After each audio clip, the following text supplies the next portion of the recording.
Esse canal não é oficial do Flow, é feito por um fã. A gente aprecia o serviço dele e dá um like aí, se inscreva. O que você tá sentindo que é o que a gente tá falhando como sociedade hoje em dia? O que você acha que é o nosso maior erro hoje em dia?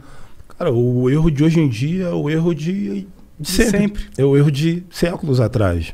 É achar que existe uma classe que é dominante, uma classe que é melhor que a outra, que existe um ser humano de menor qualidade, de menor valor. E isso se reflete de várias formas. Se você acha isso na escola, você cria bullying. Se você acha isso na rua, no jogo de futebol, você sai na porrada. Se você acha isso na política, você mata pessoas. É simples assim. Loucura, né? Porque é verdade, né? As pessoas muitas vezes elas tomam decisões egoístas, elas ficam em posições de poder e elas, em vez de entender a posição de poder e como impacta as decisões delas, cagam, elas ficam só pensando em como o poder pode influenciar positivamente ela, exclusivamente.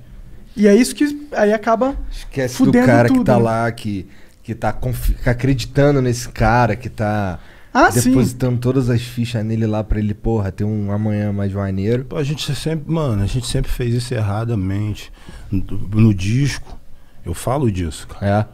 Nessa música com a ADL, que inclusive a gente fez o vídeo, a única música que por enquanto eu fiz o videoclipe por conta da pandemia não tá dando para fazer videoclipe, né, e se expor e tal.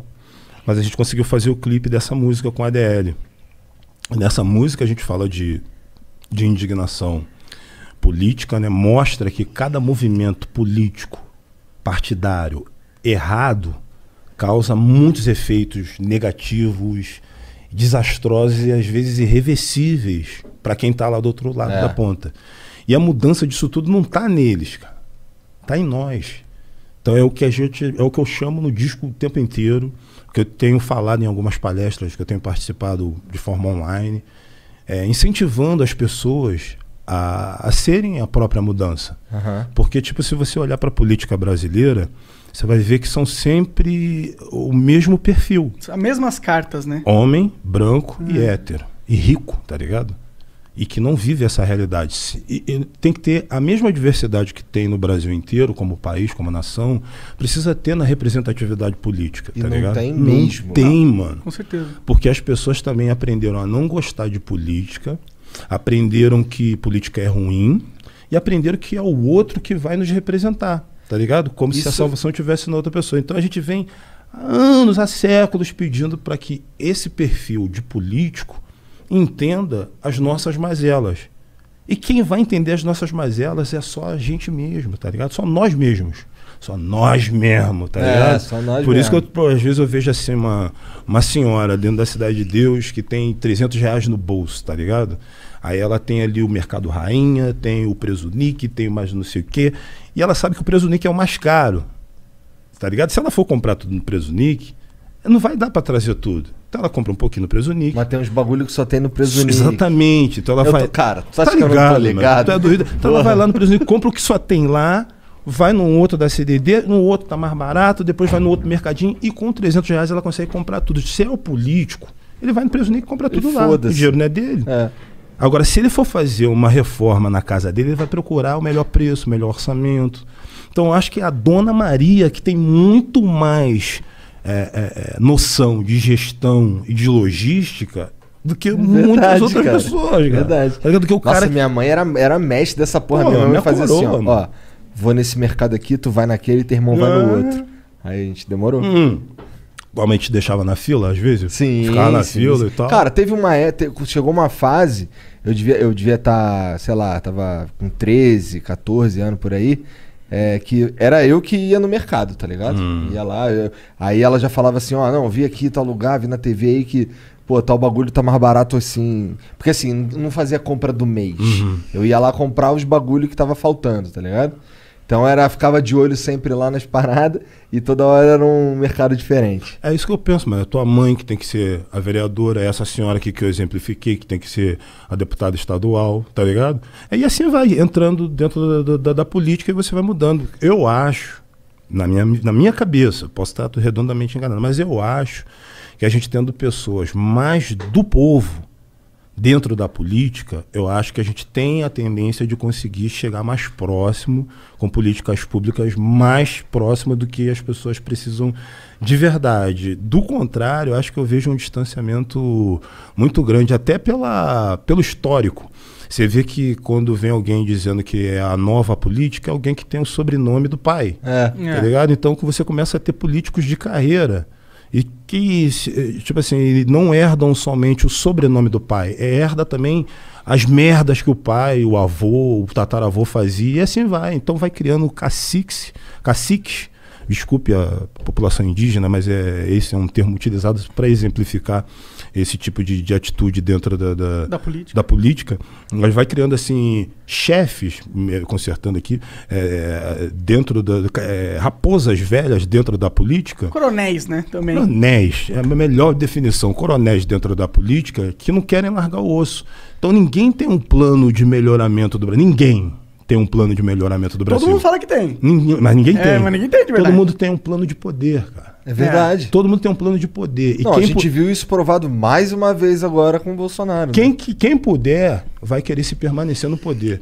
Isso em qualquer instância, desde o presidente da República até do vereador, lá embaixo. Todo mundo quer se manter no poder. O que puder fazer para prolongar, não, só tem direito a 2 mandatos. Vamos botar para 3. Pô, não pode ter reeleição, mas é a perpetuação dentro do poder. Não existe um plano de governo, um plano de melhoramento do Brasil. Não, é só ficar ali mamando. Mas é aquilo que tu falou, se o cara herda, né, o sobrenome, e herda também, porque o que significa herdar o sobrenome? Você vai herdar todo o capital político do seu pai, mas o que é o capital político do seu pai? É um monte de treta e mutreta que ele tem com um monte de gente no poder, e essas tretas e mutretas, elas vão carregar em você. Você tem o cu preso com alguém. Não. A partir do momento que você herda todo esse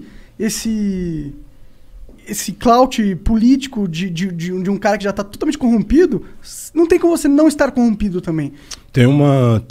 Acho que tem um recado que foi muito bem dado nas últimas eleições municipais, que foi a quantidade de gente LGBT eleita, de mulheres eleitas, mulheres pretas, muitas delas sofrendo ameaça, recebendo xingamentos racistas.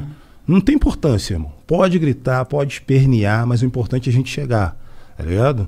Teve muito jovem, muita gente de favela entrando. É o suficiente? Lógico que não. Mas é um começo. É um começo. Acho que é um recado. Tipo. Pelo menos é uma perspectiva otimista, né? Que tá indo pra um caminho melhor, né? Um caminho melhor. Pô, o Rio de Janeiro demitiu o prefeito. Ele não perdeu a eleição, ele foi demitido o prefeito. E agora vai ser o prefeito e o governador. O governador. Né? O que não quer dizer que quem foi eleito é melhor. É só menos pior. Não existe político melhor. Pra mim é tudo menos pior. Eu tenho saudade da época que as pessoas se reuniam para tentar cobrar dos políticos, sabe? Não para fazer torcida como se fosse um time de futebol. Isso aí é uma parada. O político tem que ser cobrado, irmão. Não tem que ser celebrado. Puto, mano. Tá ligado? Tem uma galera que é fã de político, mano. Não. Que vira massa de manobra máxima. Tem que ser político, tem que ser fã de artista, cara. Fã de jogador de futebol, sei lá, fã de outras pessoas, fã de sabe, personalidade. Um cara que fez um bagulho maneiro, né? O cara que político. Tá mamando ali político, principalmente pelo tipo de política que a gente tem no Brasil, historicamente corrupta, historicamente comandada pelo Centrão. Quem manda no Brasil é o Centrão, não tem jeito, irmão. Sim. Quem quiser governar no Brasil tem que negociar com o Centrão. É a política do toma lá da cá. Por isso que o novo sempre nasce velho. Então, pô, o histórico de política no Brasil, mano, é esse. Tipo, eu tenho na minha obra o histórico político desde quando eu comecei a me ligar nisso. Em 98, eu fiz a música A Voz do Excluído com Cidade Negra, que era no governo FHC. No início do governo Lula eu fiz Só Deus Pode Me Julgar. Isso tudo música de indignação social, falando de corrupção política.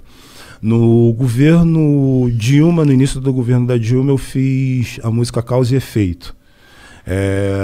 No governo Temer, no início do governo Temer, eu fiz a música Brado Retumbante. No final do governo dele, eu fiz a música Ficha Suja. No início do governo atual, eu fiz a música insalubre e agora fiz esse disco que ainda é nesse governo. Então, todas essas músicas que eu estou te falando para vocês aqui, são músicas que são de indignação coletiva em relação à política, e a maioria delas são atemporais, porque não serve para uma época. O Brasil ele é tão repetitivo que, infelizmente, uma música de 2002, tu bota agora, a maioria dos versos são condizentes. E dá uma sensação que a gente não tá mudando, né? Não tá, só piorando. É foda, né? Será que não chega uma hora que a gente desacredita do sistema político? Será que não chega uma hora que a gente... essa é a minha percepção, entendeu? Eu tô perdendo a fé no voto, cara. De verdade, assim.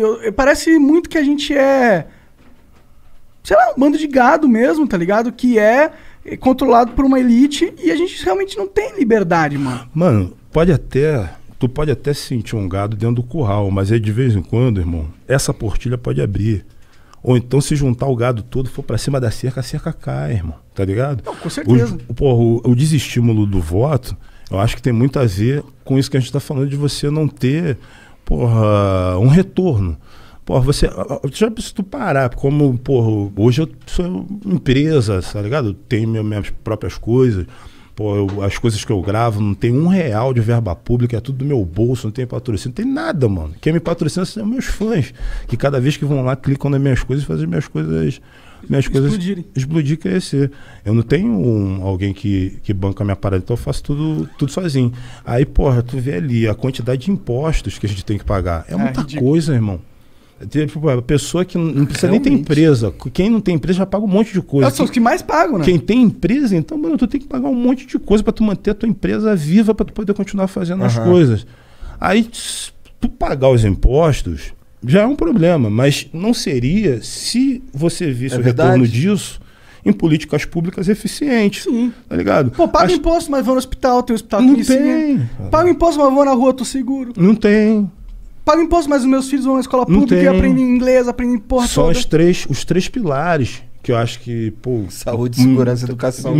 O poder público tinha que cuidar. É o mínimo. Pelo tamanho dos impostos que a gente paga, tá ligado? E tipo assim, mano, eu pago imposto suficiente, pra ter uma segurança legal. Não preciso querer ter uma arma para eu mesmo fazer minha segurança. Mano. Não consigo fazer minha segurança. Eu gostaria de ser seguro pelas forças de segurança pública, não eu mesmo fazendo a minha segurança. Então, quando você não tem esse retorno em política pública, tá ligado? Seu voto fica desestimulado. Tem muita gente que não quer votar. Teve eleição, eu confesso, cara, o pleito era tão ruim que, eu preferi justificar o voto de não ter votado do que justificar com a minha consciência. Eu votei naquele cara lá. Mano. Eu já não voto há um tempão, cara. Não. Eu já não voto há, sei lá, vários anos, muitos anos. Mas eu acho que se tivessem novos nomes, novas propostas, novas pessoas, novos sobrenomes e novos partidos, acho que de repente você iria se sentir um pouco mais estimulado, porque é o seguinte, cara, quem não gosta de política, mano, acaba sendo regido por políticos querem. Mano, eles amam quando a gente fala que odeia política. Não quero saber de política. Que aí ele vai mamar ali mais porque é menos competição pra ele, né? Muito ele menos, pode ficar fazendo o que ele quiser. O que a gente tá conversando aqui é o terror deles. Porque você vê, tipo assim, ele pode até posar de intelectual, mas tem político que não sabe falar, não tem oratória. O próprio presidente. Não sabe falar, mano. Tem gente que não sabe falar, não sabe conversar, não sabe defender um argumento, só sabe xingar, mano. E aí depois a gente que é o mimimi, mano. Aí às vezes os caras pedem pra gente explicar sobre racismo, a gente explica na boa vontade. Mas isso é mimimi, mano. Perdeu uma paciência, cara. Então, tipo, tem que ter outro tipo de político, outro tipo de gente para poder representar o Brasil do jeito que ele é. Que o Brasil é muito mais do que isso aí que tá aí, cara.